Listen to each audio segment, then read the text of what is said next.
Muy buenas noches y feliz sábado. El sábado es un día especial. Los pastores trabajamos más los sábados que cualquier día, pero es trabajo sagrado, es permitido por Dios.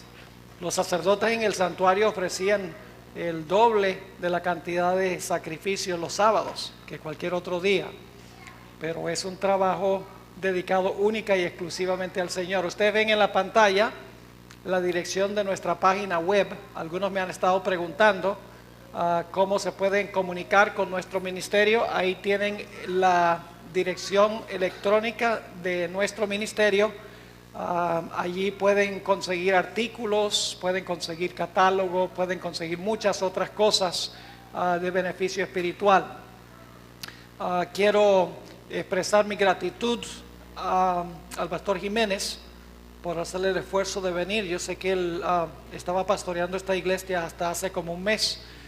Yo estuve en comunicación con él mientras era pastor y lamentablemente pues fue trasladado y no pudimos trabajar juntos, pero gracias, pastor, por venir. También al hermano Boyano por todo el trabajo y su equipo, todo el trabajo que han hecho para que esta actividad se pueda realizar. Estaba hablando con el hermano Erwin hoy y me estaba explicando todo lo que fue necesario hacer para que este lugar estuviera en condiciones óptimas para tener esta actividad. Mucha planificación, mucho trabajo por muchas semanas, si no meses, para que esta actividad pudiese ser como Dios quiere que sea. Así que una palabra de gratitud no cae mal para todos los que trabajaron para organizar este evento tan importante durante esta semana. Ahora sí quiero pedirles que inclinen sus rostros conmigo y vamos a tener una oración al Señor. Padre Celestial, una vez más nos acercamos a tu trono esta noche, agradeciéndote por las horas sagradas de tu día sábado.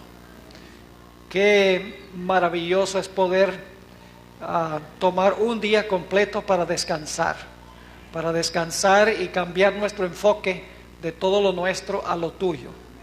Pedimos, Padre, que esta noche al abrir tu santo libro, la Biblia, que tu Espíritu Santo se manifieste en este lugar.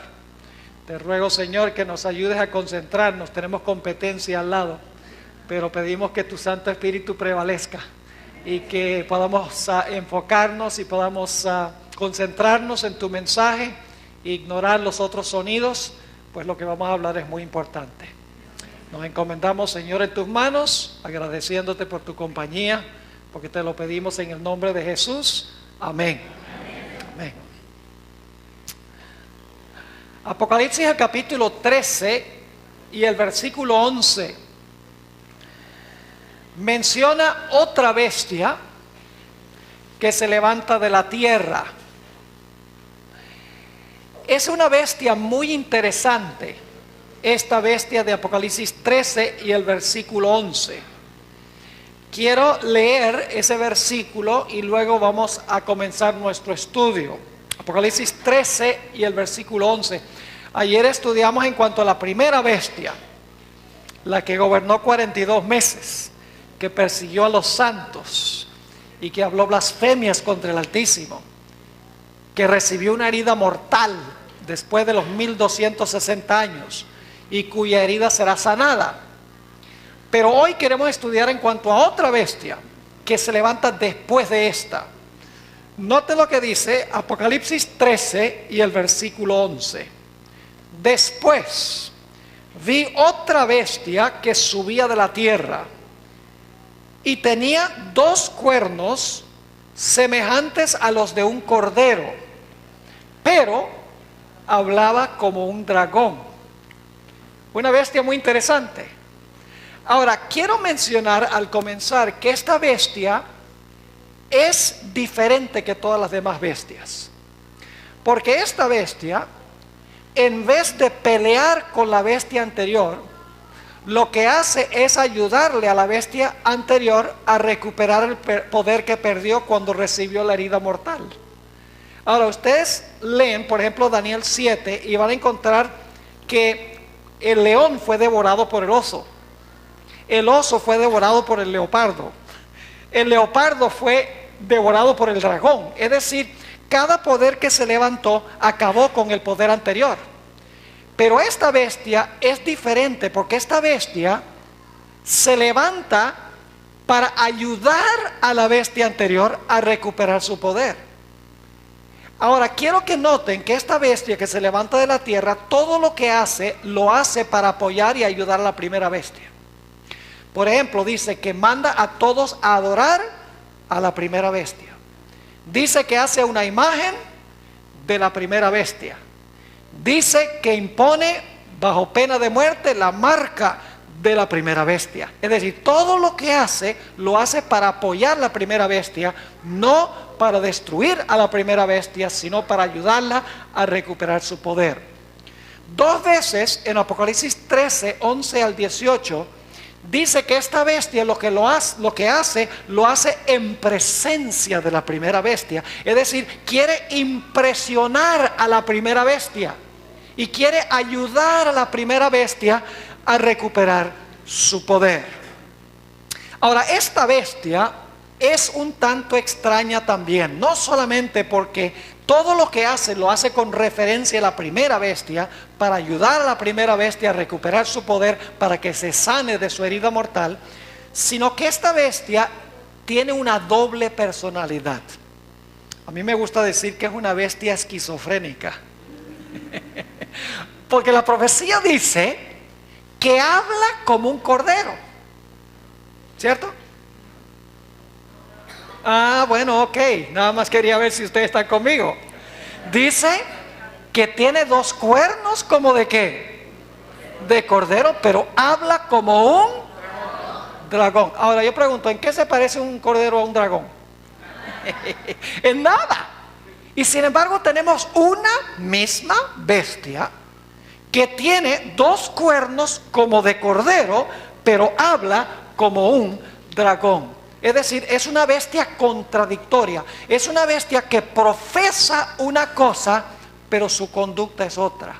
Eso es un detalle supremamente importante en cuanto a esta bestia específicamente. Ahora, quiero que noten algo interesante. No dice aquí que esta bestia tiene dos cuernos como de cordero y se le quiebran los cuernos y entonces empieza a hablar como un dragón. No, no dice eso. No dice, desaparece la característica de cordero, se rompen los cuernos y luego después empieza a hablar como un dragón. Dice que mientras tiene los cuernos del cordero, al mismo tiempo habla como un dragón. Es decir, es una bestia, es un poder contradictorio que al mismo tiempo profesa una cosa, pero al mismo tiempo vive contrario a lo que profesa. Ahora, para entender ¿qué representa esta bestia? Necesitamos repasar un poco lo que hemos estudiado hasta ahora.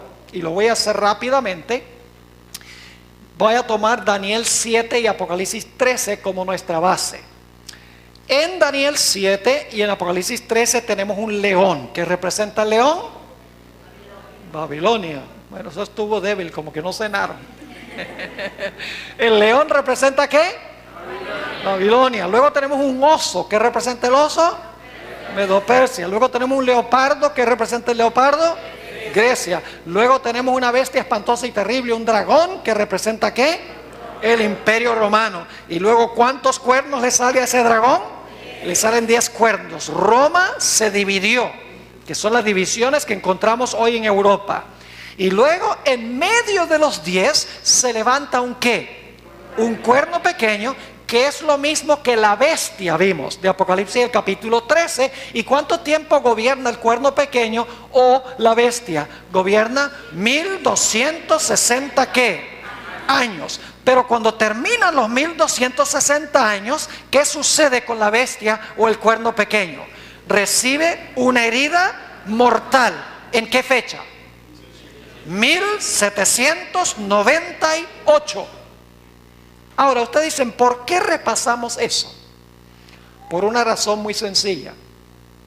Y es que la profecía nos dice que esta bestia que se levanta de la tierra se levanta cuando la primera bestia cae. Es, en otras palabras, un poder que se levanta alrededor del año 1798. Porque esta bestia se levanta de la tierra cuando la primera bestia recibe su herida mortal. Ahora, vamos a leer Apocalipsis 13 para que se den cuenta que es así. Apocalipsis 13 y el versículo 10 y también el versículo 11. Apocalipsis 13, 10 y 11. Dice aquí, si alguno lleva en cautividad, va en cautividad. Si alguno mata a espada debe ser ¿qué? Debe ser muerto. ¿Esa es la herida mortal? Claro que sí. ¿Con qué fue herida la bestia? Con la espada. ¿La espada de quién? Del poder civil. Es decir, la bestia usaba la espada del poder civil para matar y para perseguir. Esa espada se le quitó y el Estado se le volcó en contra en la Revolución Francesa, y cuando el Papa Pío VI fue llevado cautivo, la bestia perdió su poder, recibió una herida mortal. Y luego, note lo que dice el versículo 11. Después de decir, el que lleva en cautividad va en cautividad, si alguno mata a espada debe ser muerto, dice, aquí está la paciencia y la fe de los santos, y luego, ¿cuál es la siguiente palabra? Después. ¿Qué significa la palabra después?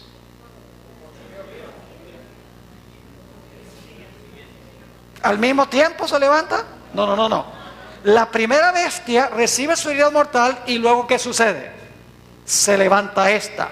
Dice, después vi otra bestia que subía de la tierra y tenía 2 cuernos semejantes a los de un cordero, pero hablaba como un dragón. Entonces yo pregunto, ¿esta bestia que se levanta de la tierra se levanta cuando la primera bestia cae? ¿Después que la primera bestia cae? Claramente la profecía dice que tiene que levantarse después. Ahora, ¿en qué fecha recibió la primera bestia su herida mortal?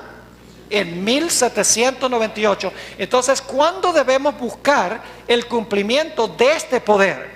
Debe ser en algún momento alrededor del año 1798. Ahora, necesito explicar algo.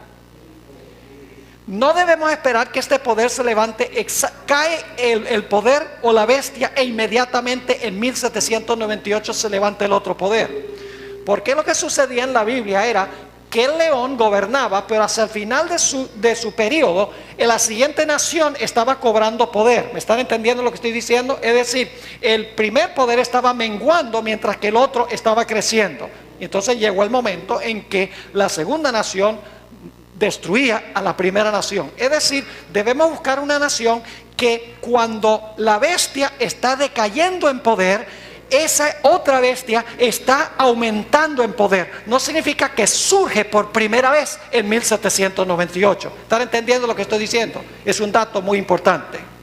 Ahora, ¿qué representa esta bestia? Le voy a dar varias características. Generalmente yo presento este tema en 2 partes, pero no tenemos tiempo para presentar la otra parte, así que nada más les voy a mencionar rápidamente las características que identifican qué representa este poder. En primer lugar, sabemos que se levanta alrededor del año 1798, está ascendiendo al poder cuando la primera bestia va a recibir su herida mortal. En segundo lugar, la primera bestia se levanta del mar. Ustedes pueden leer eso en Apocalipsis 13. La primera bestia se levanta del mar. Es más, todas las bestias de Daniel 7 se levantaron del mar. Interesante. Pero esta bestia se levanta ¿de dónde? De la tierra. Significa que esta bestia tiene que levantarse en otro lugar. ¿Me están entendiendo lo que estoy diciendo? Porque si se levantara del mar, significa que se está levantando a donde se están levantando las otras bestias o los otros poderes. Es decir, debemos buscar un poder que se levanta en otro sitio que no es Asia ni Europa. Y ustedes dicen, ¿por qué no Asia ni Europa? Escuchen bien, el león era un poder asiático, el oso era un poder asiático, mientras que el leopardo es un poder europeo y el dragón es un poder europeo. Es decir, como esas bestias se levantan del mar, significa que no puede levantarse la bestia de la tierra ni en Asia ni ¿dónde? Ni en Europa, porque entonces se diría que se levantó también ¿de dónde? Que se levantó también del mar. Es decir, tiene que levantarse en otro sitio diferente. Y fíjense lo que es interesante. Cuando ustedes miran la secuencia de las bestias de Daniel 7, ustedes van a encontrar que el león está bien al oriente de Asia. Los medos y los persas están más hacia el occidente. Grecia está más hacia el occidente. Y Roma está aún más hacia el occidente. Es decir, la profecía se está moviendo de oriente a occidente. Entonces, ¿a dónde esperaríamos encontrar el cumplimiento de este poder? Al occidente de Europa. Ahora yo pregunto, ¿qué nación está al oeste de Europa? Tienen que cruzar el océano Atlántico. Pero la nación que está al oeste de Europa no es más ni menos que los Estados Unidos de América. Se levantó en un lugar distinto, en un lugar diferente. Ahora, otra característica interesante es la expresión que se usa en el versículo 11 que dice: después vi otra bestia que subía de la tierra. Esa palabra subía se usa, por ejemplo, en Mateo 13 y el versículo 7, en la parábola del sembrador, donde habla de una planta que está recién retoñando. ¿Recuerdan la semilla que cayó entre pedregales y dice que retoñó? Es decir, que la palabra subía aquí indica que cuando la primera bestia cae, esta nación está en su infancia, está recién subiendo, está recién retoñando en esa fecha, no ha alcanzado el apogeo de su poder. Ahora, otra característica es que nos dice la Biblia que esta nación, por lo menos al comienzo de su historia, el territorio a donde surgió ayudó a la iglesia que era perseguida en Europa. Y ustedes dicen, ¿cómo es eso? No tenemos tiempo de estudiar la profecía, pero les voy a sintetizar. En Apocalipsis el capítulo 12 y el versículo 15 y el versículo 15 y parte del 16 dice que la mujer tuvo que huir al desierto y el dragón echó agua de su boca para tratar de ahogar a la mujer. Es decir, la mujer representa a la iglesia. Durante los 1260 años el dragón a través del cuerno pequeño está tratando de destruir a la iglesia, pero luego dice que la tierra ayudó a la mujer y se tragó las aguas de la persecución. Es decir, que en algún momento antes de surgir esta nación, el territorio donde se levantó la nación le proveyó refugio a los que estaban siendo perseguidos en Europa. Yo pregunto, ¿sucedió eso con los Estados Unidos? ¿Le proveyó refugio a los que eran perseguidos en Europa? Exactamente se cumplió como dice la profecía. Otra característica es que este poder es contemporáneo con el poder anterior. Es decir, es una potencia mundial que gobierna al mismo tiempo que la primera bestia. La primera bestia no desaparece, sino que simultáneamente esta segunda bestia gobierna y ayuda a la primera bestia a recuperar su poder. Son dos sistemas mundiales o globales que existen lado a lado. Yo pregunto, hoy en día existe la iglesia romana que gobernó durante los 1260 años, ¿está recuperando su poder lentamente? Sí. ¿Existe también los Estados Unidos de América como una potencia mundial, una potencia política mundial? Claro que sí, lado a lado, como dice la profecía. Además de eso, la profecía de Apocalipsis 13 enfatiza que esta nación va a ser una nación poderosa, una potencia global, económicamente, porque va a prohibir comprar y vender. Va a ser una potencia mundial, políticamente, porque va a mandar a todos a adorar a la primera bestia. Y va a ser un poder de gran poderío militar, porque dice que cualquiera que no esté dispuesto de hacer lo que dice, va a ser ¿qué? Va a ser muerto. Es decir, va a ser una nación que tiene alcance y que tiene poderío e influencia mundial. Yo pregunto, ¿los Estados Unidos cuadra con esa descripción? Exactamente. Mis amigos, no hay ninguna duda que esta nación que se menciona en Apocalipsis 13 y el versículo 11 representa a los Estados Unidos de América. Ahora, yo quisiera analizar un poco más esta característica contradictoria que tiene esta bestia. En primer lugar, queremos preguntarnos, ¿qué representa una bestia en las profecías? Una nación, ¿verdad que sí? ¿El león representa una nación? ¿El oso representa una nación? ¿El leopardo representa una nación? ¿El dragón representa una nación? ¿El carnero de Daniel 8 representa una nación? Claro, ¿el macho cabrío representa una nación? Sí. En las profecías encontramos que las bestias representan ¿qué cosa? Representan naciones. Entonces yo les pregunto, ¿esta bestia que se levanta de la tierra también debe representar una nación? Claro que sí, porque bestias representan naciones. Debemos buscar una nación que se estaba levantando alrededor del año 1798 en un lugar diferente que Asia y Europa, una nación de poderío e influencia global, una nación que le proveyó refugio a los que estaban siendo perseguidos en Europa al comienzo de su historia. Quiero leerles una cita de Adam Clarke, es un comentarista bíblico, no es adventista, pero dice lo siguiente: ya que hemos demostrado que una bestia representa un reino o un imperio, el ascenso de esta segunda bestia debe representar el ascenso de otro imperio. Fíjese qué interesante, dice, como hemos visto que todas las demás bestias representan imperios, dice, el ascenso de esta bestia de la tierra debe representar que se está levantando un ¿qué? Se está levantando un imperio. Ahora, ustedes notan que esta bestia que representa una nación o representa un imperio, tiene dos cuernos que son como ¿de qué? De cordero. Ahora, necesitamos preguntarnos, ¿qué representan cuernos en la profecía? Sabemos que bestias representan nación, es decir, esta bestia tiene que representar una nación que hemos identificado como los Estados Unidos. Pero quiero preguntarles, ¿qué representan cuernos?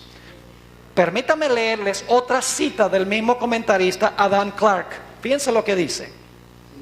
Está hablando de la bestia de los 10 cuernos. Dice, así como la bestia con 7 cabezas tenía 10 cuernos, y estos cuernos representan los muchos reinos que se aliaron para apoyar a la iglesia latina, es decir, a la iglesia romana. De la misma manera, los 2 cuernos que tiene esta bestia que se levanta de la tierra deben representar 2 reinos. Pues si los cuernos de una bestia representan reinos en una parte de Apocalipsis, este símbolo también debe representar reinos cuando se usa en forma similar en otras partes del mismo libro. ¿Están entendiendo lo que está diciendo?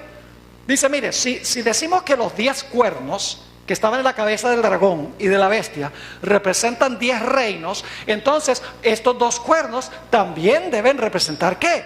Deben representar reinos. Y ustedes seguramente algunos están confundidos diciendo, pero pastor, usted está diciendo que esto representa una nación, porque es una sola bestia, una nación que se compone de 2 reinos.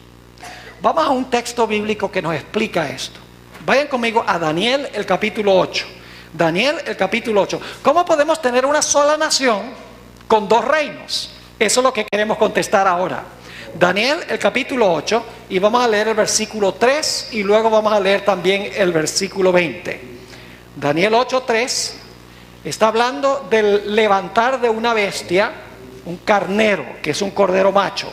Dice allí, alcé los ojos y miré, y he aquí un carnero. ¿Cuántas bestias? Uno, un solo carnero. Y sigue diciendo que estaba delante del río y tenía ¿qué? 2 cuernos. Y aunque los cuernos eran altos, uno era más alto que el otro, y el más alto creció después. Así que tenemos una bestia que es un carnero, pero el carnero tiene 2 ¿qué? Tiene 2 cuernos. Ahora, ¿qué representan esta bestia y los 2 cuernos? Versículo 20 lo explica.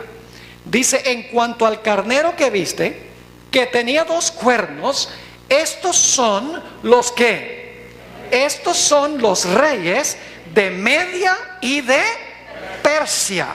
Una nación que se componía de dos reinos. ¿Sí están entendiendo o no? Porque es solo un carnero, pero el carnero tiene dos cuernos. Es decir, es una nación que tiene dos reinos en esa nación. Ahora, necesitamos preguntarnos, ¿qué clase de cuernos tiene esta bestia de Apocalipsis, el capítulo 13? Es una clave muy importante para entender lo que Dios nos quiere enseñar.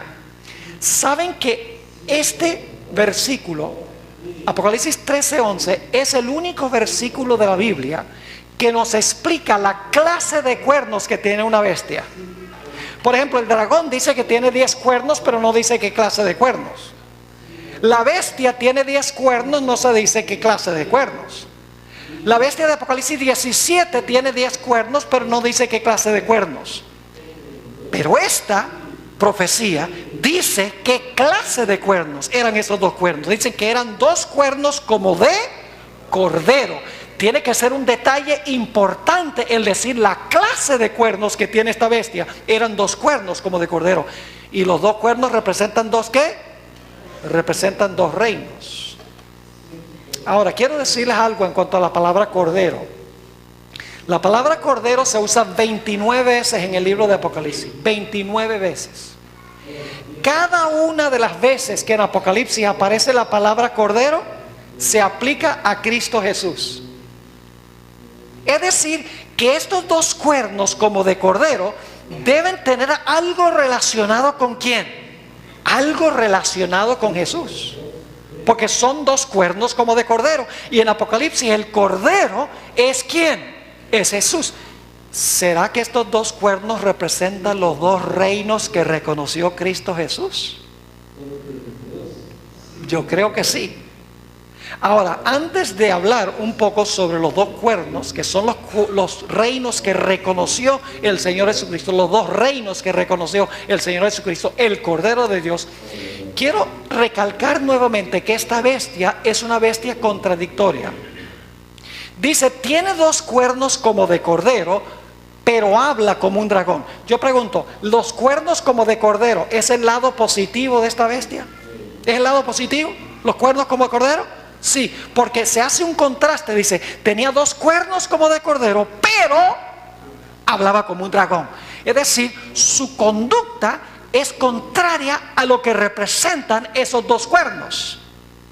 Que los dos cuernos son dos reinos. Y como el Señor Jesucristo es representado como el Cordero, debe ser dos reinos que reconoció Cristo Jesús, el Cordero de Dios.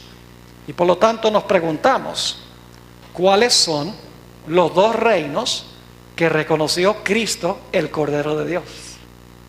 Ustedes saben la respuesta. Vamos a Mateo el capítulo 22. Mateo el capítulo 22 y el versículo 15 al 21. Esos dos cuernos como de cordero son dos reinos que reconoció Cristo, el Cordero de Dios que quita el pecado del mundo. Si sabemos cuáles son los dos reinos que reconoció Jesús, vamos a poder interpretar esta profecía. Mateo 22, lo hemos leído antes, pero vamos a leerlo de nuevo. Versículo 15 al 21. Entonces se fueron los fariseos y consultaron cómo sorprenderle en alguna palabra.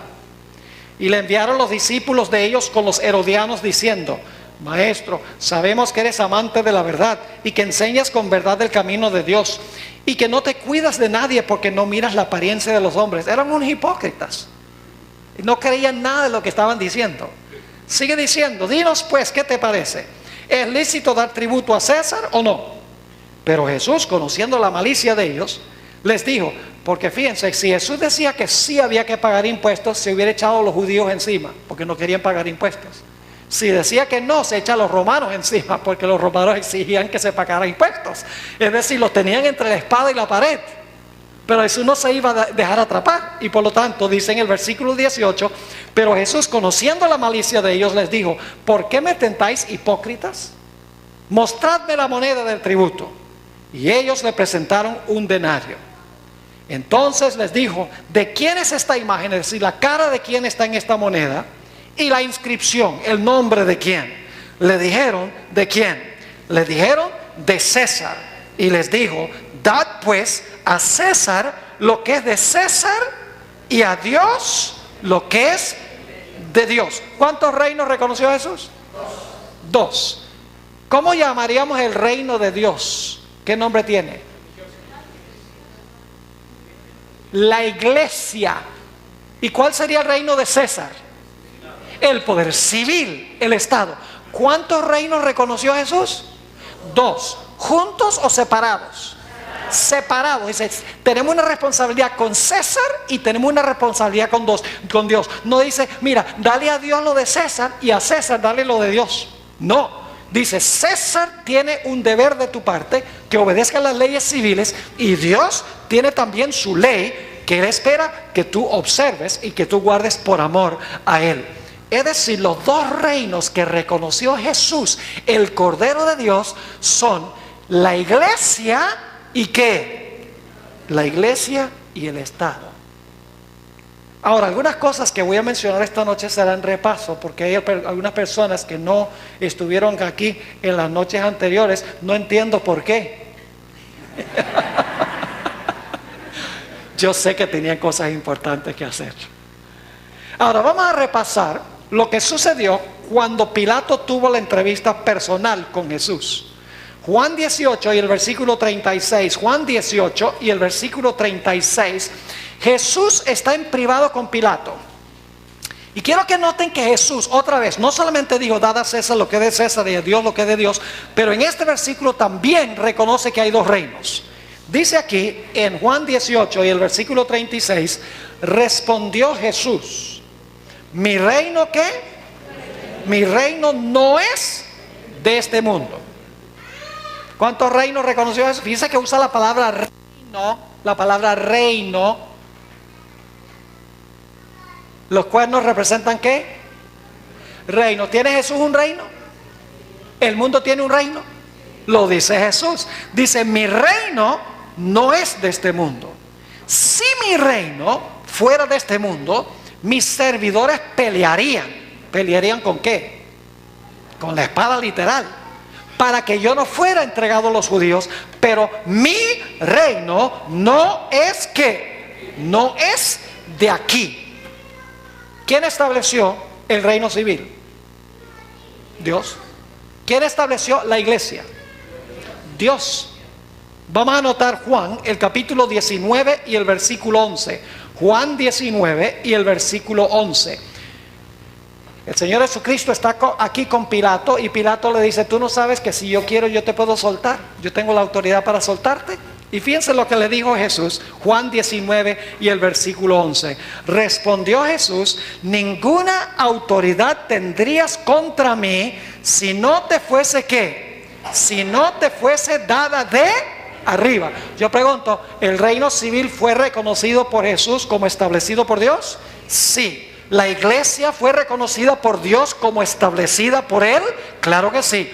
Los dos cuernos representan los dos reinos que reconoció Cristo Jesús, el Cordero de Dios. La iglesia y el Estado, no juntos, sino separados. Eso representan los dos cuernos que tiene esta bestia, que tiene cuernos como cordero, pero que habla como un dragón.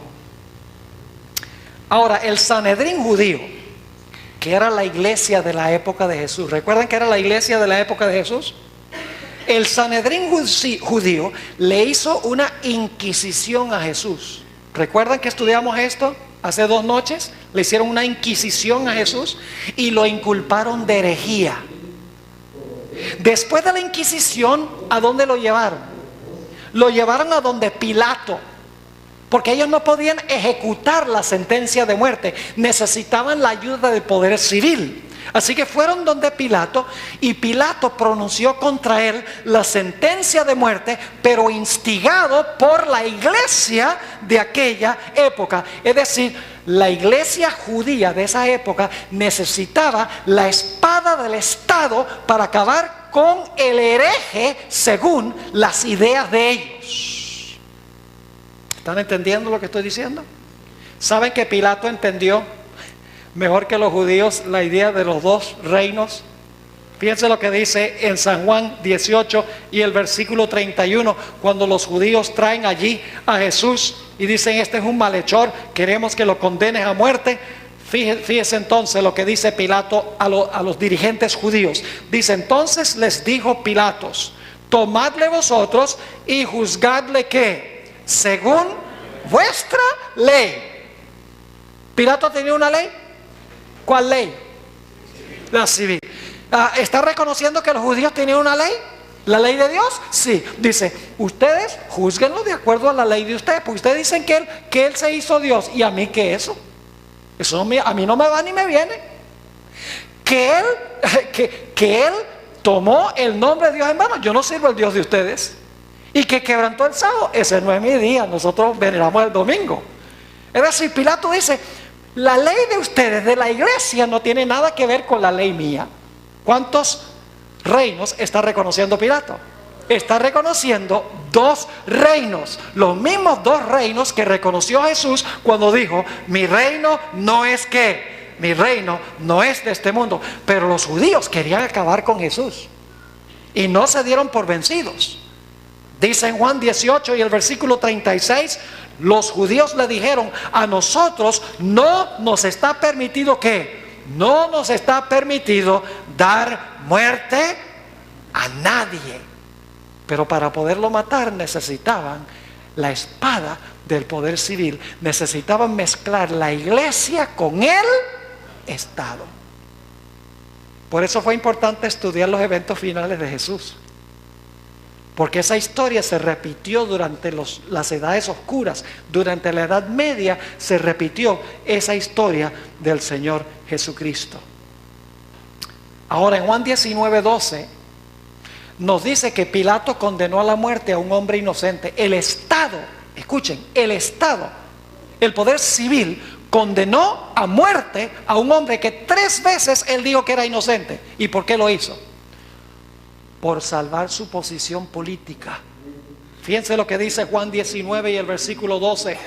Dice: desde entonces procuraba Pilatos ¿qué? Soltarle. Es decir, el poder civil, ¿qué quería hacer? Yo pregunto, ¿el enemigo primordial de Jesús era el poder civil? Al final de la historia, ¿son los poderes civiles los que realmente son los que están enemistados con el pueblo de Dios? No. Es la iglesia instigando al Estado para acabar con los que no están de acuerdo con sus enseñanzas, sus prácticas y sus doctrinas. Ha sido así desde el comienzo de la historia, mis queridos amigos. La historia de Caín y Abel es el primer ejemplo. Dios le dice a Caín y Abel: quiero que ustedes me sacrifiquen un animal, porque el animal representa el Cordero de Dios que va a venir en el futuro para salvar a la raza humana. Abel dice: si Dios pide un cordero, yo voy a adorar como Dios manda, voy a ofrecer un animal. Pero Caín dice: ¿y por qué yo tengo que ofrecer un animal? Si yo soy agricultor, yo lo que hago es sembrar, yo no voy a ofrecer ningún animal. Y dice que ofreció el fruto de la tierra. Pero la historia no termina allí. Cuando se dio cuenta que Dios bendijo a Abel y no lo bendijo a él. Aquí tenemos el primer conflicto que ilustra lo que estamos estudiando. Cuando se dio cuenta que Caín, que él no recibió la bendición, pero Abel sí. Y fíjense que la forma en que se supo quién recibió la bendición, según el Antiguo Testamento, fue que Dios llovió fuego del cielo y consumió el sacrificio, el holocausto de Abel. Porque siempre era la forma de Dios en el Antiguo Testamento mostrar que aceptaba el sacrificio, era lloviendo fuego sobre el altar. Y para Caín nada de fuego. ¿Y qué hizo Caín? Se enojó con el que no adoraba como él. Se enojó porque el que obedeció a Dios recibió la bendición. ¿Y qué fue lo que hizo Caín?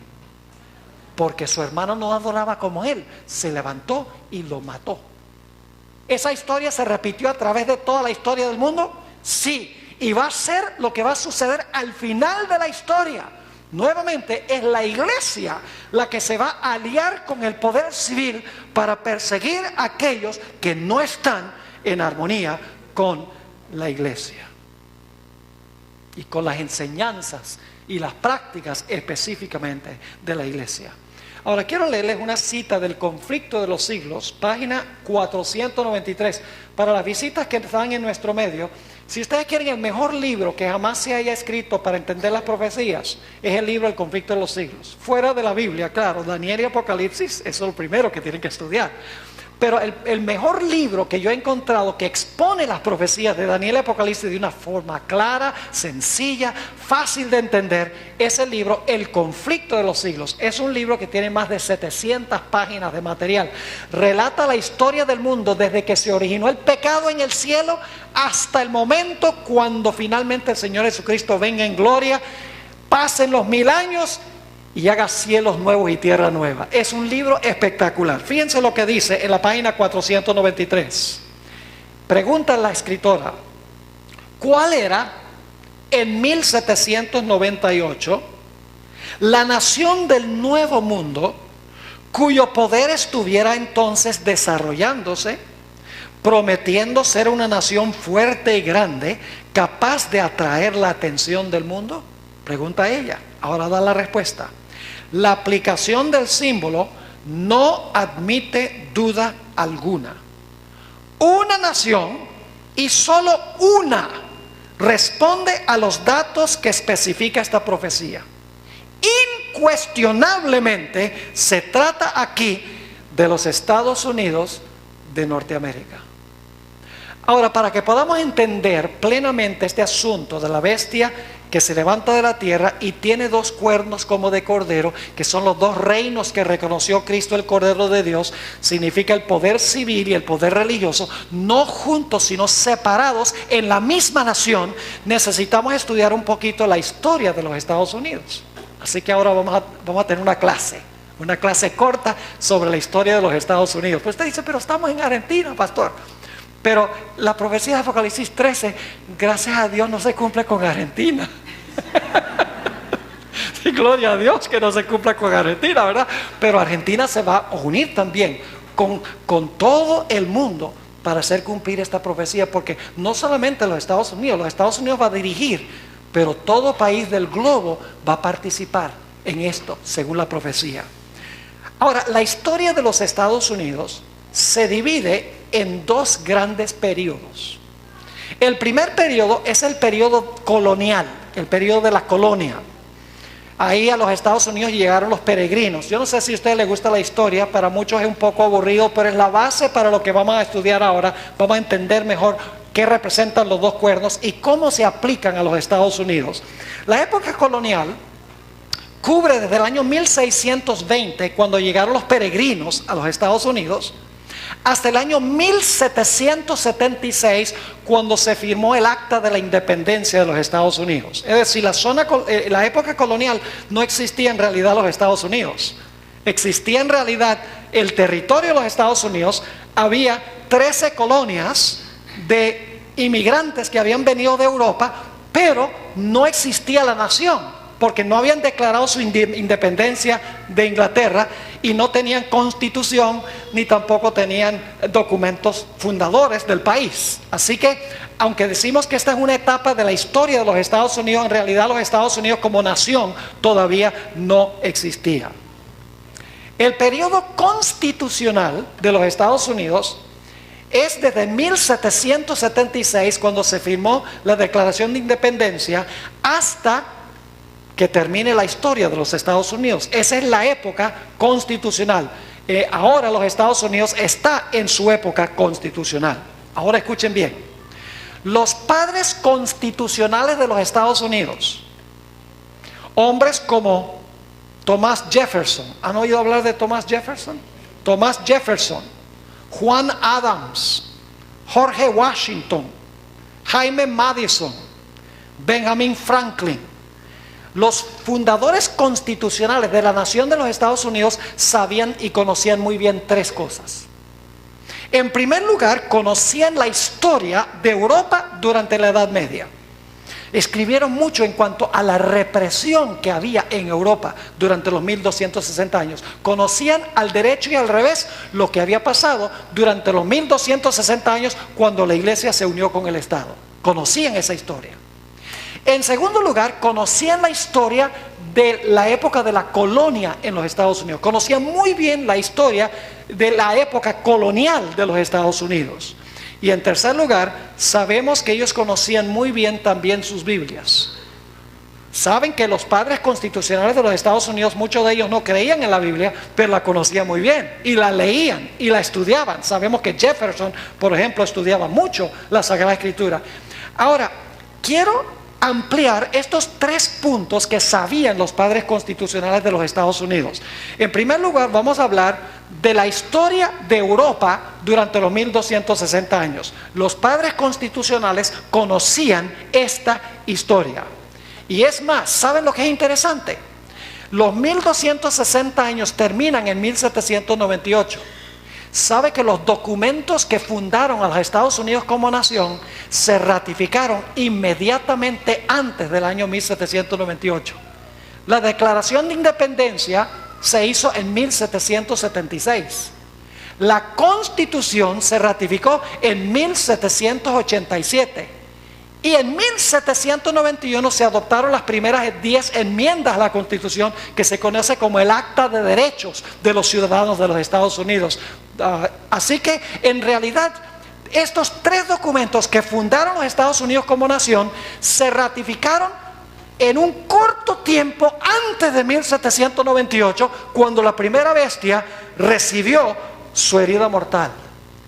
Los padres constitucionales conocían muy bien la historia de la iglesia en Europa durante los 1260 años. Conocían muy bien lo que había pasado con el Santo Oficio de la Inquisición, porque escriben mucho en cuanto a la Inquisición los padres constitucionales de los Estados Unidos. Dicho sea de paso, era un oficio y era una inquisición, pero de santo no tenía nada. Santo Oficio de la Inquisición.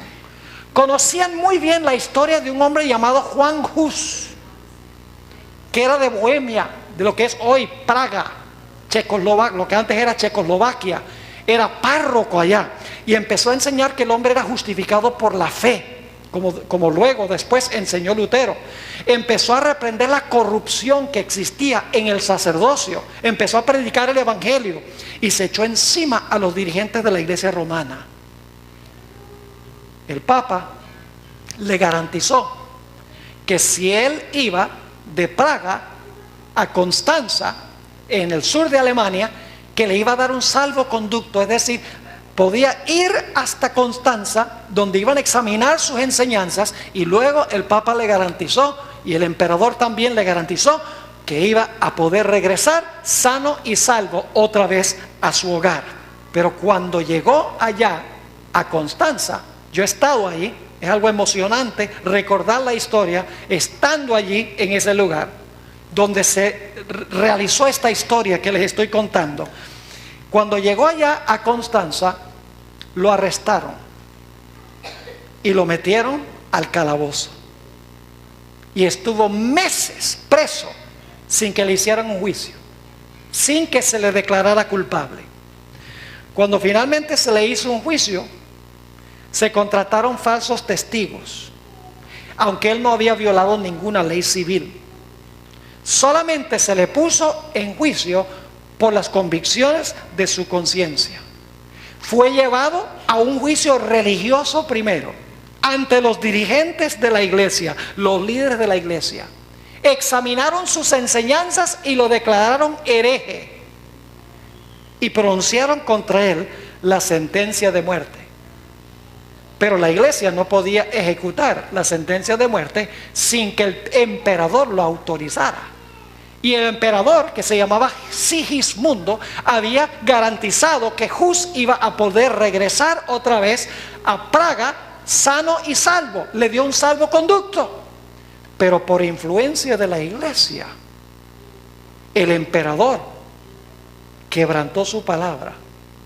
Y ahora yo les quiero contar un poco más esa historia que conocían los padres constitucionales de los Estados Unidos. Quiero leerles la descripción de Hus cuando sacaron a Hus del calabozo después de estar ahí varios meses sin haberle hecho un juicio. Lo que les voy a leer es la descripción que da el individuo que fue a Praga a llevarlo a Constanza. Un representante de la iglesia romana fue y lo buscó y lo llevó a Constanza. Se llamaba Pogio.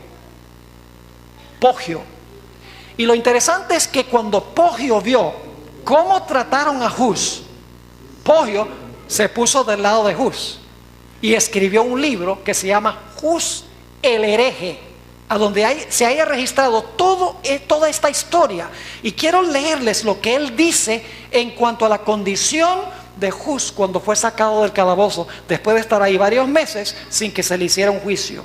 Dice lo siguiente, está en la página 19 de su libro, Hus el hereje. Dice: después de un corto tiempo sacaron a Hus del calabozo y lo llevaron a un salón decente, pero sus pies por poco rehusaban llevarlo. Se tambaleaba al andar. Sus ojos apáticos no estaban acostumbrados a la luz. Sus mejillas estaban pálidas como de un muerto. Los dientes que le quedaban estaban flojos, ya que 11 de ellos se le habían caído debido a la humedad de su prisión. Las uñas de los dedos estaban terriblemente largas, porque no había podido morderlas por varias semanas. Claro, sin dientes, imagínense. Sobre su piel había una costra de mugre que emitía un hedor horrible, y su cabello marrón recaía como trenzas canosas sobre su manto podrido y rasgado. Sus zapatos se habían podrido sobre sus pies y su camisa se había desvanecido. La carne saludable que cubría sus huesos se había encogido y arrugado, y había llegado a ser un espectáculo de desgracia sin igual, irreconocible aún por aquellos que lo habían conocido antes.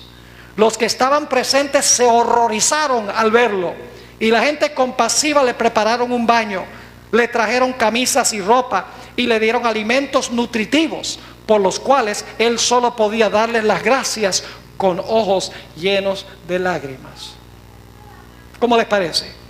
Sin haberle hecho un juicio, en el calabozo por meses, nada más porque estuvo dispuesto de enseñar lo que su conciencia le dictaba y practicar lo que su conciencia le dictaba.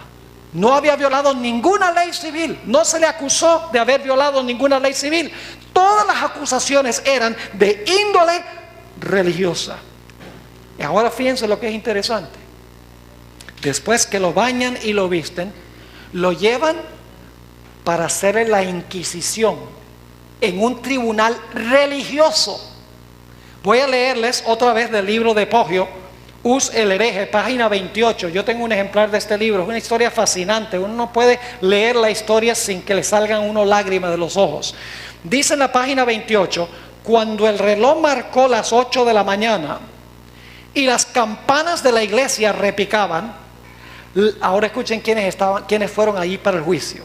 La procesión de obispos, cardenales y padres eclesiásticos y diputados se dirigió hacia la iglesia, a donde había sido colocada una silla para Hus, alrededor de la cual se acomodaron las sillas de los caballeros. ¿Quiénes que estaban ahí para ese juicio? Dice: los obispos, los cardenales y los padres eclesiásticos. Pogio estuvo presente allí, y dice que cuando Hus trató de hablar, que se formó una gritería que le hacía recordar lo que había pasado con el Señor Jesucristo, cuando el Señor Jesucristo estaba ante la turba que estaba diciendo: crucifícale, crucifícale. Finalmente, según Pogio, se cayó el ambiente y se le permitió hablar a Hus. Y quiero que noten lo que dijo Hus, porque es muy significativo a la luz de lo que hemos estado hablando sobre la espada. Esto se encuentra en la página 41 de su libro. Estaba hablando Hus a esos dirigentes religiosos y les dice: Dios le dio a Pedro, su discípulo, la llave para abrir los corazones y el cielo de la fe, pero no le concedió la espada para matar, así como ustedes matan a todos aquellos que evaden y rechazan sus doctrinas mundanas. Dice: Dios le dio a Pedro la capacidad de abrir el reino de la fe, el cielo, pero no le concedió ¿qué? La espada, dice él, para matar a todos aquellos que evaden y rechazan sus doctrinas mundanas. Se le hizo el juicio religioso y se tomó el voto entre los dignatarios religiosos que estaban presentes allí. Poggio anotó el número de votos y cuál fue la decisión. 31 de los presentes votaron que Hus no era culpable. Interesante. 11 votaron que era culpable y que se le debía excomulgar.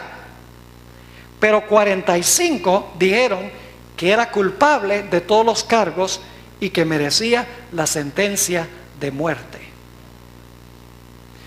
Quiero leerles ahora lo que dijo un conde que estaba presente allí. Apeló al emperador porque Sigismundo había prometido que Hus iba a poder regresar otra vez a su tierra sano y salvo. Le había dado un salvoconducto. Y este conde Schlum se paró delante del emperador. Y quiero que noten cómo se dirigió a él. Esto está en la página 63 del libro. Dice, fíjese cómo lo llama. Le dice al emperador: César, desiste de estas acciones. ¿Está llamando al emperador qué? César. Y luego le dice: César, César, no escribas tu nombre con sangre. Ahora escuchen. Pero los oídos del emperador, que ya estaban sordos, fueron cerrados aún más por los cardenales, los obispos y los sacerdotes, que se agruparon a su alrededor, besaron el borde de sus mantos y alabaron su nombre. En el acto, el emperador tomó en su mano la pluma y escribió su nombre. ¿Cómo les parece? ¿Qué fue lo que llevó a la muerte a Hus? Por instigación de la iglesia, del Estado, murió este hombre por las convicciones de su conciencia. Oye, yo quiero preguntarles, ¿en qué difiere esto de lo que pasó con Jesús? En nada. No difiere absolutamente nada. Siempre a través de la historia, cuando la iglesia ha usado la espada del poder civil, el resultado ha sido siempre la persecución. Y yo quiero decirles, yo he estado allí, donde tienen una piedra grande, a donde Hus fue quemado vivo. Fue quemado en la hoguera. Y mientras moría estaba cantando himnos a Dios. El emperador firmó el decreto de muerte el 5 de julio del año 1415. Yo he tenido el privilegio de visitar el Palacio de la Inquisición en la ciudad de Lima, Perú. Yo no sé si algunos de ustedes han ido ahí. Yo he ido 2 veces allá al Palacio de la Inquisición. Tienen un lugar a donde uno puede entrar y ver los implementos que se usaban para torturar a los herejes. Es impresionante escuchar cómo la guía turística, uno entra a la cámara de tortura y están los diferentes implementos que se usaban para torturar. Y la guía turística, 2 veces he tenido una mujer, una joven, y sencillamente dice: mire, los que estaban en desacuerdo con la iglesia, los colocaban, por ejemplo, en una mesa con los brazos y las piernas extendidos, con cuerdas en las manos y en los pies, y entonces tenían una rueda y hacían que el cuerpo, que los brazos se separaran finalmente de las piernas y quedaban desmembrado el cuerpo. Tenían un implemento a donde amarraban las manos detrás del individuo y entonces lo levantaban en alto con una cuerda, y entonces lo que hacían era soltar de repente la cuerda, y antes de que la cuerda llegara al suelo, paraban la cuerda. Le rompía completamente los brazos y los hombros. Todo eso lo contaban. Y admitía que la iglesia había hecho eso durante el periodo de la Inquisición. La iglesia usando la tortura y entregando a la gente al poder civil, para que el poder civil exterminara a los que tenían una conciencia diferente a lo que creía y lo que practicaba la iglesia de aquella época. Los padres constitucionales de los Estados Unidos conocían esta historia muy bien, pero también conocían la historia de la época colonial en los Estados Unidos. Permítame decirle algunas cosas en cuanto a la época colonial. Los que vinieron de Inglaterra a los Estados Unidos y que llegaron en 1620, los peregrinos, ellos eran puritanos. Puritanos significa que eran miembros de la iglesia anglicana, la iglesia de Inglaterra, pero la iglesia de Inglaterra se había corrompido. Entonces ellos se habían separado de la iglesia de Inglaterra, eran anglicanos, pero querían purificar a la iglesia, por eso se les llama puritanos. Y cuando ellos llegaron a la colonia, ellos vinieron porque estaban tratando de escapar de la represión religiosa. Pero cuando llegaron a la colonia, se volvieron ellos los opresores. Es decir, se les olvidó la razón por la cual ellos habían venido a los Estados Unidos huyendo de la persecución. ¿Y saben algo interesante? En la época de la colonia, los que no eran miembros de la iglesia establecida de los puritanos, gente como los ateos, los judíos, los bautistas y los cuáqueros, no le daban los mismos derechos civiles que tenían a las personas que pertenecían a la iglesia de aquella época. Les menciono algunos ejemplos. En algunas de las colonias había leyes dominicales, es decir, se exigía que la gente asistiera a la iglesia el domingo, por ley civil. Los que no asistían a la iglesia, primero le ponían una multa. Si la persona insistía en continuar siendo rebelde, le confiscaban los bienes. Si todavía insistía en no ir a la iglesia el domingo, como exigía la iglesia, los echaban en prisión. Y en 3 de las colonias había en los libros una sentencia de muerte para aquellas personas que no asistieran a la iglesia los domingos.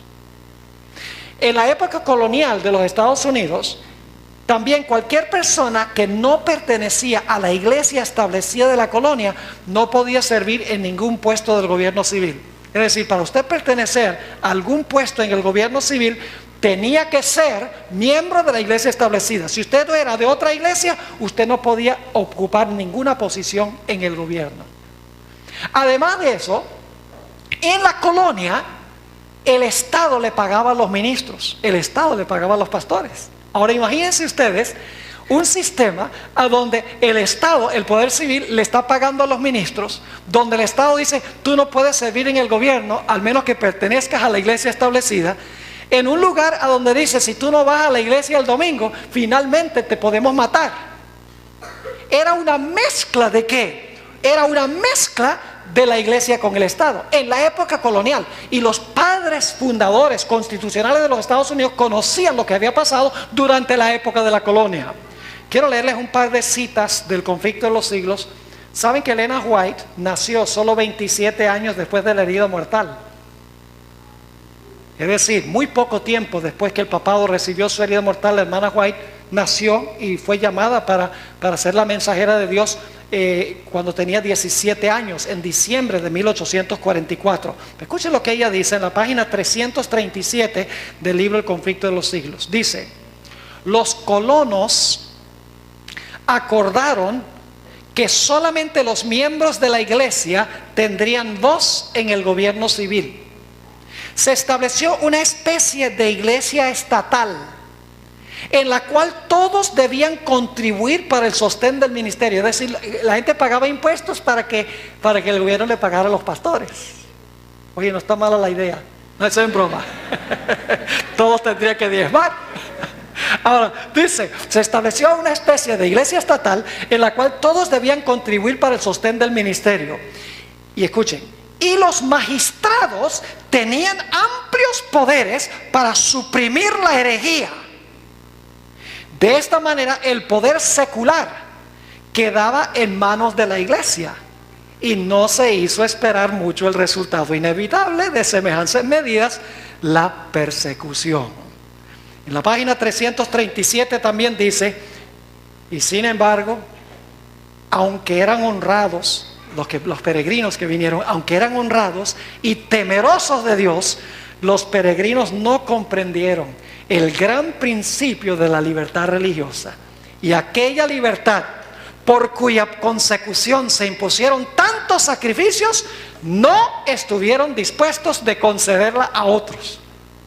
Es decir, lucharon y sacrificaron para venir a buscar libertad, y cuando llegaron le quitaron la libertad a todos los que no estaban de acuerdo con ellos. No habían entendido bien el principio de la separación de iglesia y Estado, la separación de la iglesia del poder civil. Les doy un ejemplo. Hubo un hombre que vino de Inglaterra, no con los peregrinos, pero vino en el año 1629. Y en 1629, cuando llegó, tenía mucha capacidad, lo colocaron como pastor de una de las iglesias principales allí en la colonia de la Bahía de Massachusetts, que es un estado de los Estados Unidos. El nombre de él, Roger Williams, o Rogelio Williams.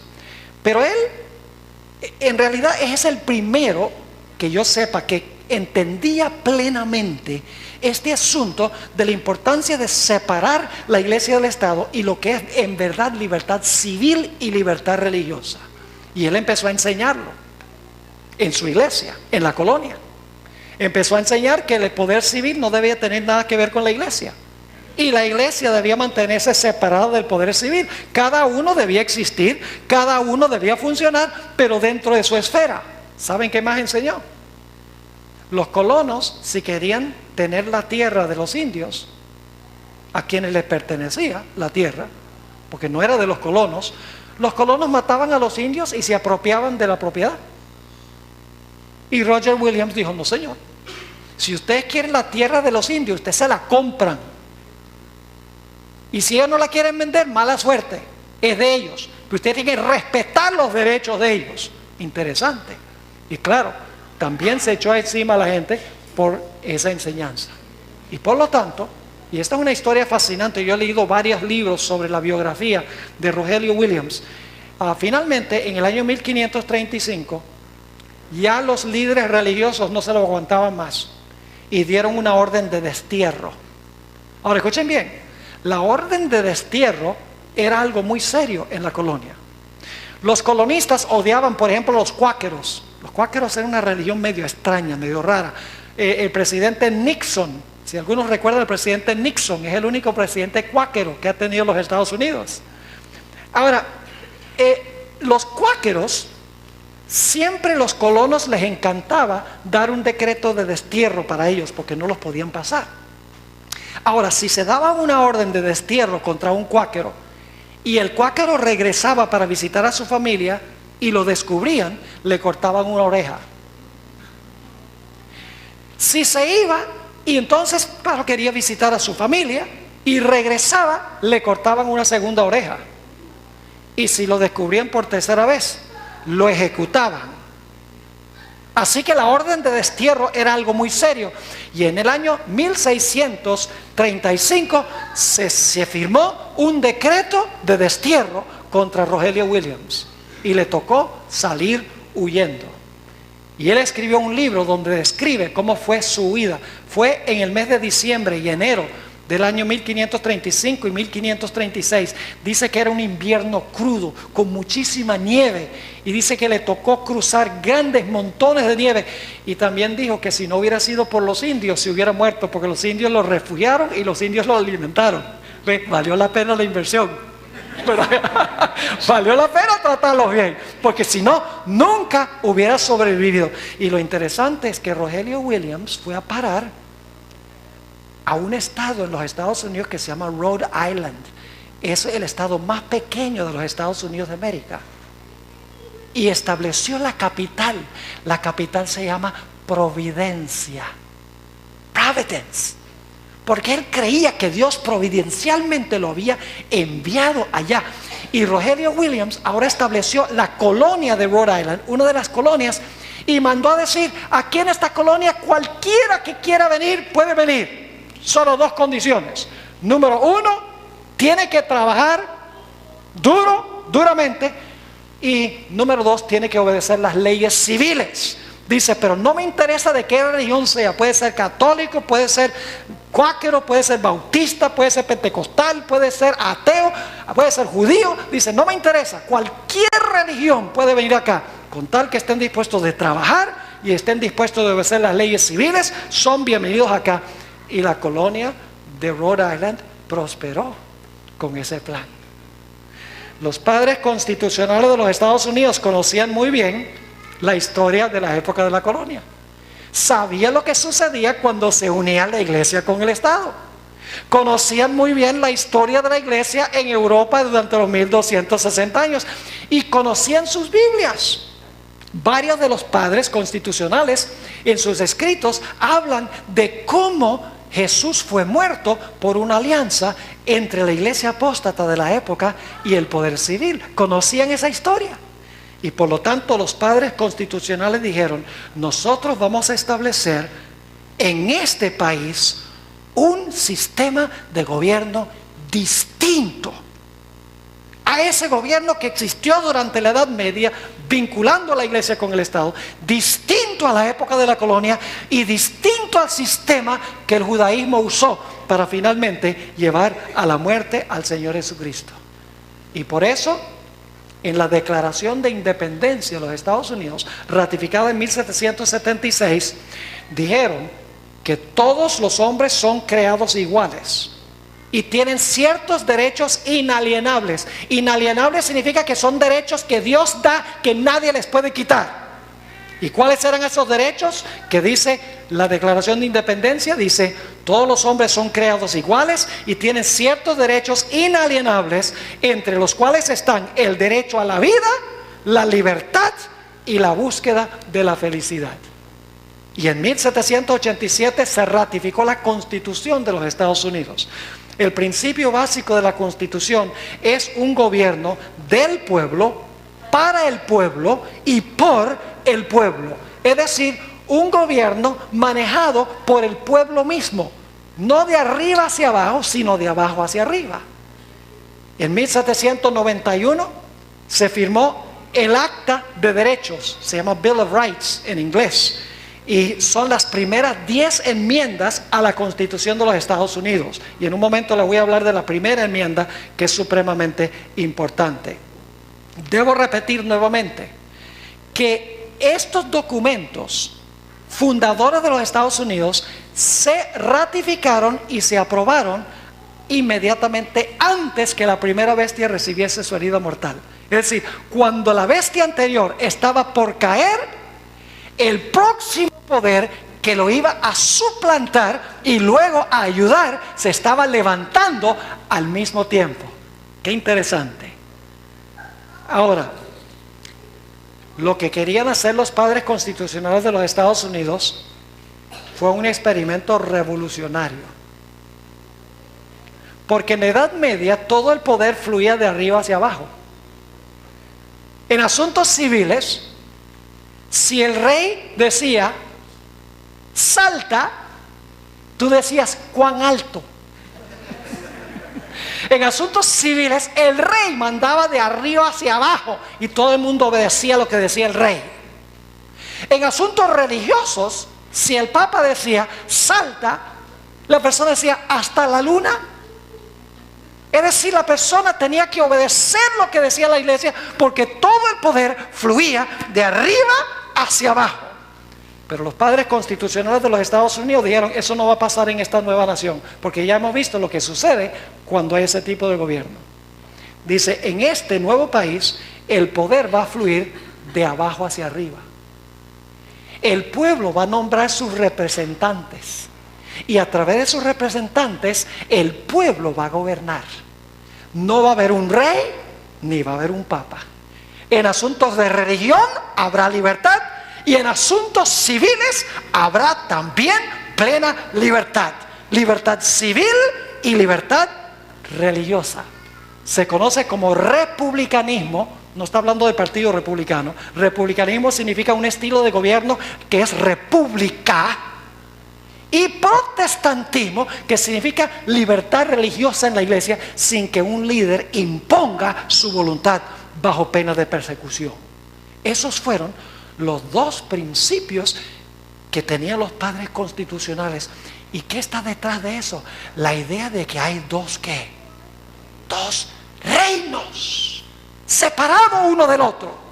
Esos son los dos cuernos como de cordero, los dos reinos que reconoció Jesús, separados. Los padres constitucionales de los Estados Unidos dijeron: aquí en esta nación va a haber dos reinos separados, cada uno va a funcionar en su esfera, no se van a mezclar, y va a haber plena libertad civil y libertad religiosa. ¡Qué tremendo! Se cumplió esto al pie de la letra. Quiero leerles otra cita del Conflicto de los Siglos, página 494, Conflicto de los Siglos 494. Dice aquí Elena White: entre los primeros expatriados cristianos que huyeron a América en busca de asilo. Ahora escuchen por qué vinieron. Vinieron por dos razones. Dice que huyeron a América en busca de asilo contra la opresión real. ¿Qué clase de opresión sería esa? Civil, ¿verdad? La opresión real y la intolerancia sacerdotal. ¿Qué sería eso? La iglesia. Vinieron a buscar libertad de la opresión real y de la intolerancia sacerdotal. Sigue diciendo. Dice: hubo muchos que resolvieron establecer un gobierno sobre un amplio fundamento de la libertad civil y religiosa. Ahí están los dos cuernos. Sus convicciones hallaron cabida en la Declaración de la Independencia, que hace resaltar la gran verdad de que todos los hombres son creados iguales y poseen ciertos derechos inalienables a la vida, a la libertad y a la búsqueda de la felicidad. Y la Constitución garantiza al pueblo el derecho de gobernarse a sí mismo y establece que los representantes elegidos por el voto popular promulguen leyes y las hagan cumplir. Ahora escuchen. Además fue otorgada la libertad religiosa y cada cual se le permitió adorar a Dios según los dictados de su propia conciencia. El republicanismo, es decir, un estado sin rey, y el protestantismo, una iglesia sin papa, vinieron a ser los principios fundamentales de la nación. Y ahora escuchen cómo termina esta cita. Dice: estos principios son el secreto de su poder y su prosperidad. No es el territorio, no es el ejército, no es el dinero lo que hace que esta nación sea próspera, sino que dice ella: estos principios, los principios de dos reinos separados, libertad civil y libertad religiosa, son el secreto de su poder y su prosperidad. ¿Cómo perdería su poder y su prosperidad? Haciendo lo que se hizo en la colonia, haciendo lo que se hizo durante las edades oscuras, haciendo lo que se hizo en los días de Jesús. ¿Cuántos están entendiendo lo que estoy diciendo esta noche? Es vital. Ahora escuchen, también dice en la página 495, los fundadores de la nación procuraron con acierto que la iglesia no pudiera hacer uso del poder civil. ¿Qué hicieron los fundadores? Procuraron con acierto que la iglesia no pudiera hacer uso del poder civil, con los consabidos e inevitables resultados: la intolerancia y la persecución. Ahora permítanme leerles algunas citas de los padres constitucionales de los Estados Unidos. Primero, Benjamin Franklin. Era bonachón él. Quería que los Estados Unidos adoptara el pavo como su símbolo nacional. Gracias a Dios que no le hicieron caso. Eligieron el águila, como muchas otras naciones. Ahora escuchen. Esto dijo Benjamin Franklin: cuando una religión es buena, creo que se apoyará a sí misma. Cuando una religión es buena, ¿qué? Se apoyará a sí misma. Ahora escuchen.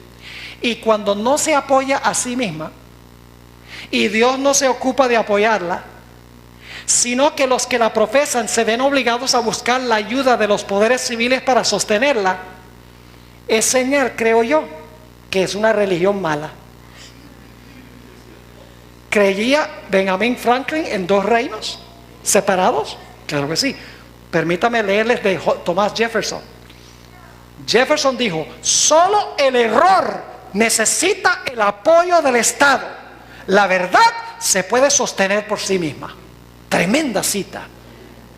Otra cita, George Washington, el primer presidente de los Estados Unidos, dijo, ustedes saben que él presidió el Congreso Constitucional, a donde se ratificó la Constitución. Él estaba allí en la silla principal presidiendo esa reunión, y él dice: nunca hubiera colocado mi firma sobre la Constitución que fue redactada por la Convención, sobre la cual tuve el honor de presidir, si hubiera albergado la menor duda de que ésta iba a poner en peligro los derechos religiosos de cualquier sociedad eclesiástica. Y si hoy pudiese concebir de algún momento en el futuro en que el gobierno general se administrase de tal manera que la libertad de conciencia estuviese en peligro, les aseguro que nadie sería más celoso que yo en establecer barreras en contra de los horrores de la tiranía espiritual y toda índole de persecución religiosa.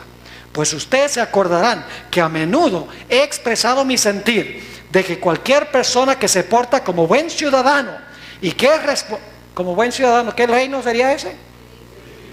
Como buen ciudadano y que es responsable solo ante Dios por sus opiniones religiosas, debe ser protegido al adorar a Dios de acuerdo a los dictados de su propia conciencia. ¿Cuántos reinos reconoció George Washington? ¿Cuántos reconoció Jefferson? ¿Cuántos reconoció Franklin?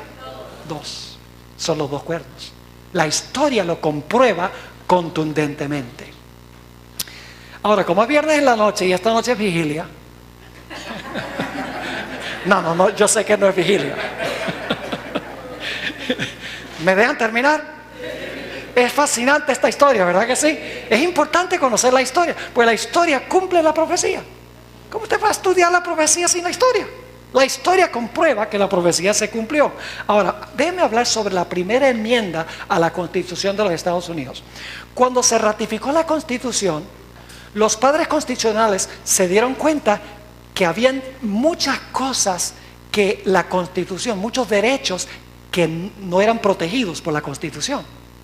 Por lo tanto, redactaron 10 enmiendas a la Constitución para garantizar ciertos derechos que no tenían la Constitución.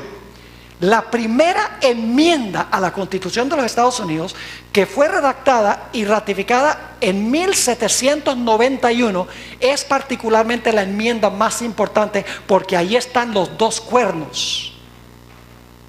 Ahora escuchen lo que dice la primera enmienda a la Constitución. El Congreso. ¿Cuántos ramos de gobierno tiene Argentina? ¿Cuántos ramos de gobierno tienen? 3, ¿verdad que sí? El Ejecutivo, el Legislativo y el Judicial. Yo pregunto, ¿cuál de los ramos es responsable de redactar las leyes? El Legislativo, exactamente, el Congreso. ¿Correcto? ¿Así es en Argentina? Así es en los Estados Unidos. Ahora fíjense, la primera enmienda dice: el Congreso no hará ninguna ley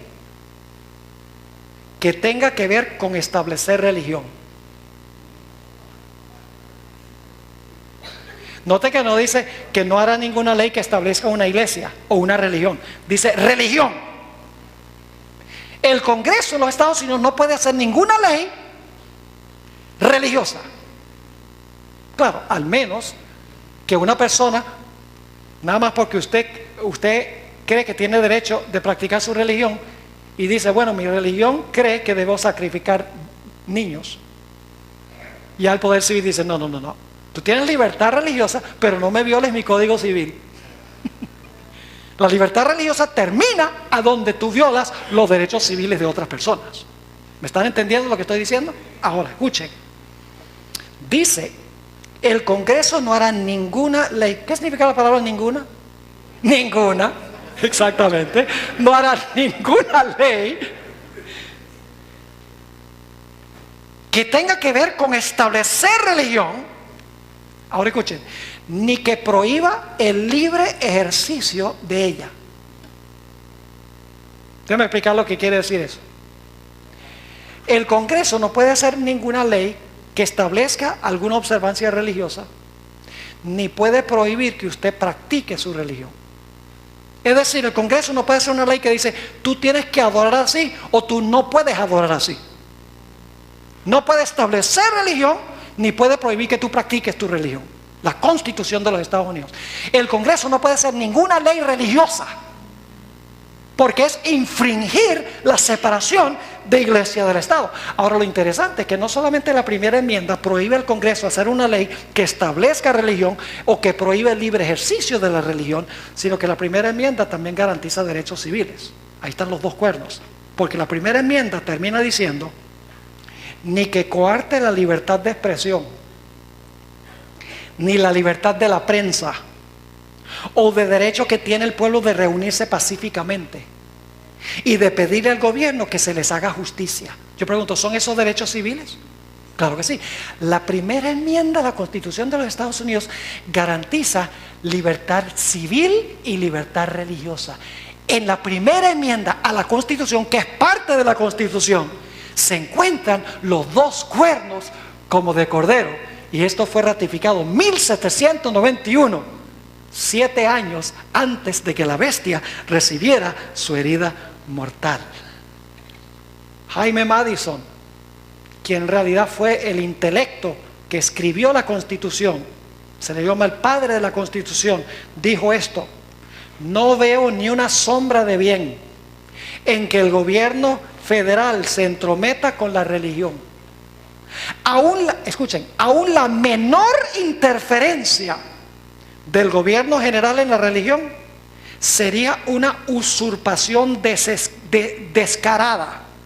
Puedo apelar a mi conducta uniforme en este asunto, que siempre he apoyado cálidamente la libertad religiosa. Quiero leerles una porción de una carta que escribió Thomas Jefferson en el año 1802. Le escribió a una sociedad bautista, se conoce como la Asociación Bautista de Danbury, porque ellos le habían escrito una carta preguntándole qué creía él en cuanto a la libertad religiosa, y él dijo lo siguiente: creyendo como ustedes que la religión es algo que debe permanecer solo entre el hombre y su Dios. ¿La religión debe qué? Es algo que debe permanecer solo entre el hombre y su Dios, y que el hombre le debe rendir cuentas tan solo a Dios por su fe y culto, y que los poderes legítimos del gobierno alcanzan tan solo a nuestras acciones y no nuestras opiniones. Yo contemplo con soberana reverencia el acta de todo el pueblo americano, que declara que la legislatura no debe redactar ninguna ley que tenga que ver con el establecimiento de religión, ni que prohíba el libre ejercicio de ella, edificando así, ahora escuchen bien, edificando así un muro de separación entre la iglesia y el Estado. ¿Qué existe entre la iglesia y el Estado? Un muro de separación. ¿Por qué creen ustedes que en los últimos 200 años el mundo ha sido diferente que en la Edad Media? Porque este poder que persiguió no funciona, porque no puede usar a los poderes civiles del mundo. ¿Recuerdan lo que estudiamos anoche? Pero ¿qué va a suceder? La bestia con cuernos de cordero, insólito. La profecía dice que la bestia con cuernos de cordero, que al principio profesaba separar la iglesia del Estado, va a repudiar los principios de su Constitución. Ahora, no va a eliminar la Constitución. Lo que va a hacer es ratificar leyes inconstitucionales y va a decir que es constitucional. Permítanme ilustrar lo que quiero decir. ¿Saben cuál es el ramo de gobierno más poderoso en los Estados Unidos? La Corte Suprema, el Poder Judicial. Y les explico por qué. Hay 9 jueces en la Corte Suprema de los Estados Unidos. 6 son católicos romanos.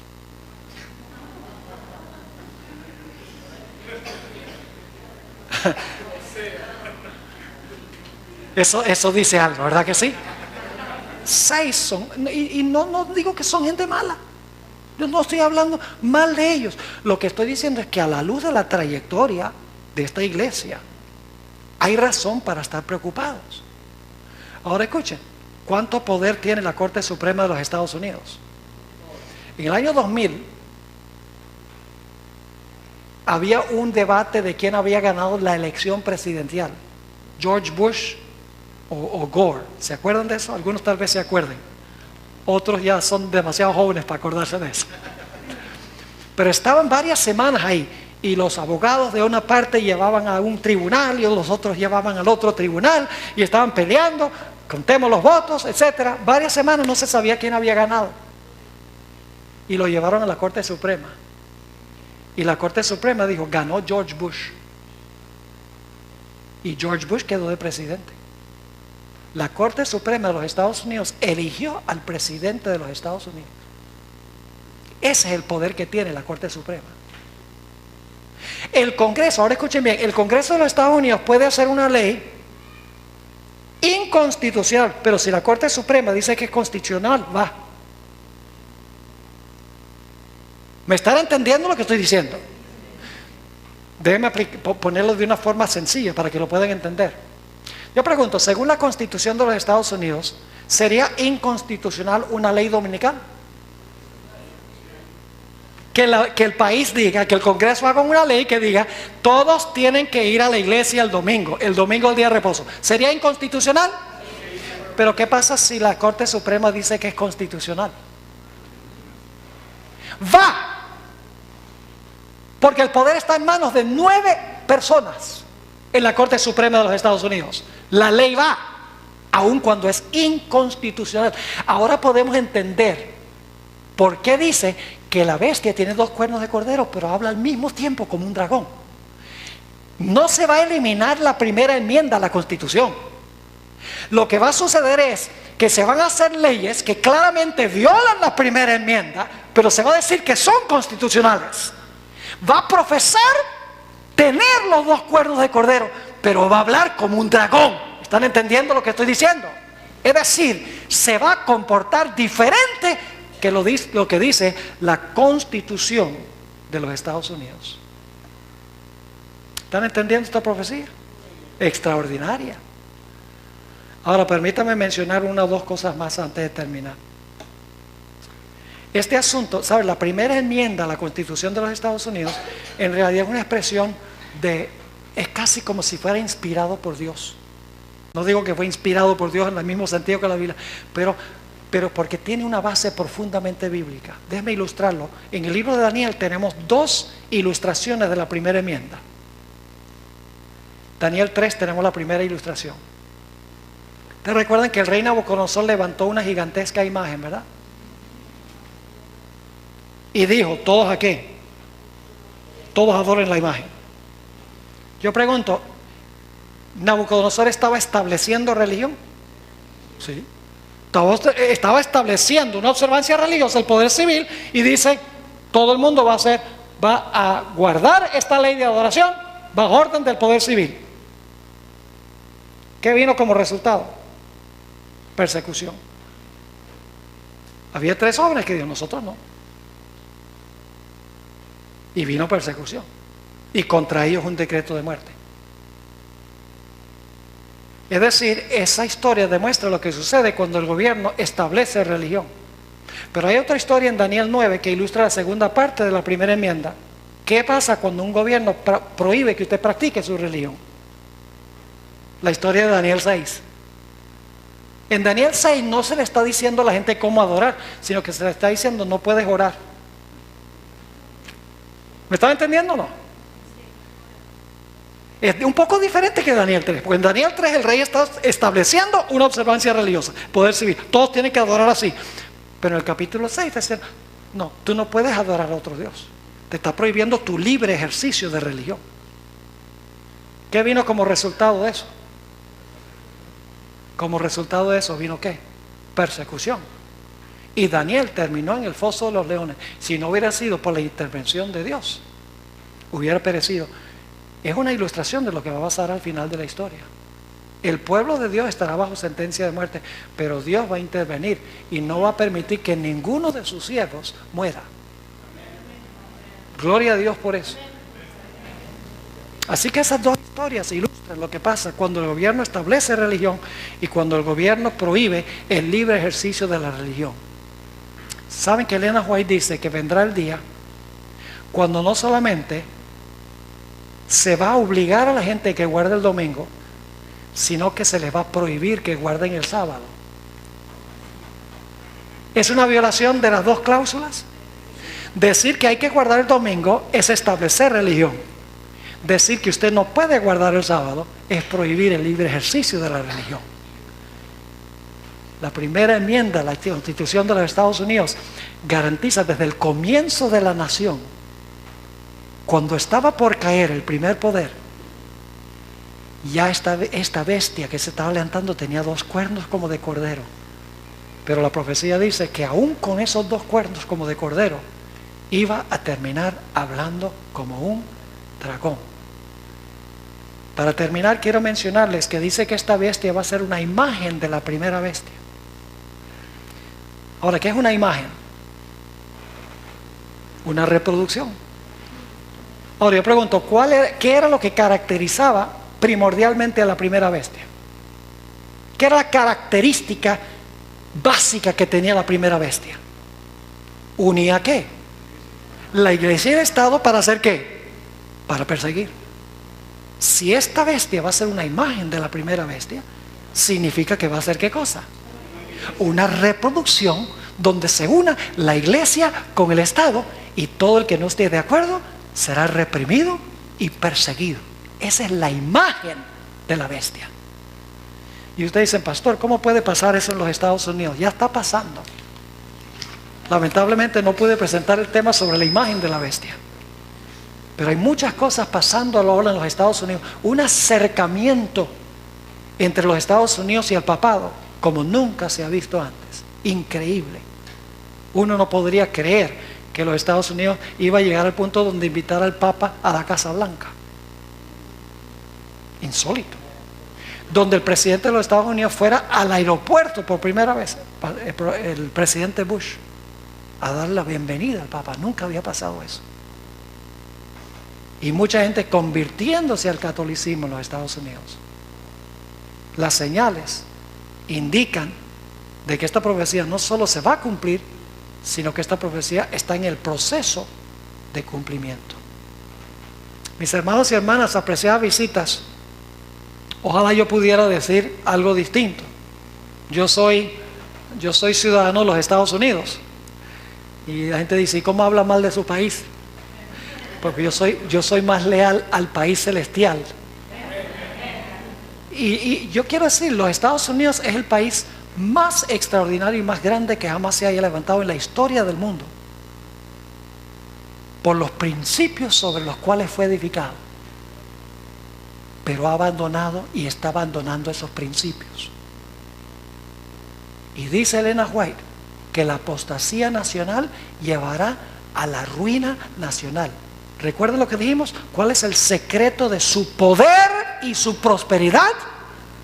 Respetar esos 2 principios. Así que mis hermanos y hermanas, mantengamos nuestros ojos abiertos. Fijémonos en lo que está pasando en el mundo y dejémosle a la gente saber, porque la gente que está en este sistema necesita saberlo. La gente necesita tomar decisiones. La Biblia dice, salid de ella, pueblo mío, para que no seáis partícipes de sus pecados y no recibáis de sus plagas. Dios manda este mensaje porque Él quiere que la gente se escape de ese sistema antes que sea demasiado tarde, como sucedió en la iglesia primitiva. Oremos. Padre, te damos gracias por tu palabra profética más segura y más permanente. Te damos gracias porque tú has revelado todas estas cosas en tu palabra, para que no vivamos en incertidumbre en cuanto al futuro, pero podamos tener confianza que como tú estuviste con tu pueblo en el pasado, en medio de la represión y la persecución, tú harás lo mismo con aquellos que son fieles a ti en estos últimos días. Te ruego, Señor, que si hay alguna persona aquí que pertenece a alguna de las iglesias que hemos mencionado, Señor, ayúdale a entender que el propósito no es criticarlos a ellos personalmente, sino para que conozcan la verdad y puedan hacer decisiones que perdurarán por la eternidad. Gracias, Padre, por habernos acompañado Y gracias por escuchar nuestra oración, porque te lo pedimos en el nombre de Jesús. Amén. Amén.